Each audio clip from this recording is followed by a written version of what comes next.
Hi, JM. JM na nagsasabing siya daw yung inuna ko sa kanila mag Piler mo. Gago. First year pa daw. Sige.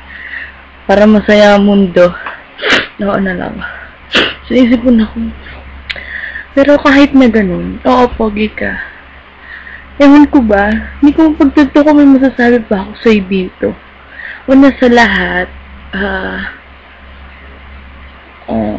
pagka nagkakachat tayo, nasasabi ko naman lahat ng gusto kong sabihin. Tsaka, pero kahit gano'n, thank you. Kasi sabi mo, miss mo ako. Tsaka huwag mo sabing filler ako. Hindi pala ganun. Thank you kasi alam ko mamimiss mo ako. Ganun pala dapat yun. Huwag mo sabing filler ako kasi ikaw naman nagsabi nun. Hindi lang yun. Sabi pa nga, pinaka. Che.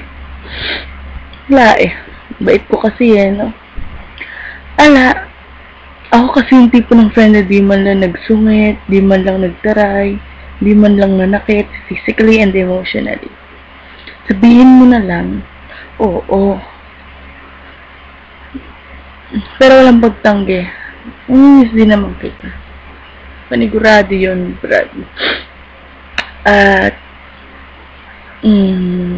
sana, magpayaman ka para sa birthday mo. Pupunta ulit ako sa bahay niyo. Tapos, huwag kang mag-alala. Kasi hindi ko isasama si Tintin kasi nanlalait ng handa. Joke. Aayain ko siya. Pero basta lang.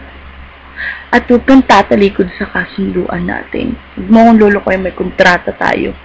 Paano pag kinonta kita sa oras ng pangangailangan ko Indianin mo ko. Basta rock lang. Pakatotoo ka lang sa sarili mo. Araw-araw maligo, mag-toothbrush,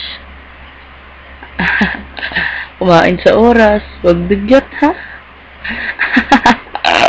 At parate, planchahin mo yung uniforme mo bago pumasok. At sana, ikaw naman ang hip sa college. Yung punja, umaabot na sa tuhod. Punyemas. Sige. Paalam na, you will be missed. Till we meet again. John Michael B. Cartagena Family Remembrance. Di mo alam yun. Yun lang. Iksi lang. Pero, totoo naman lahat. Sige na, bye-bye. Love you, JM. Miss kita lagi. Love you.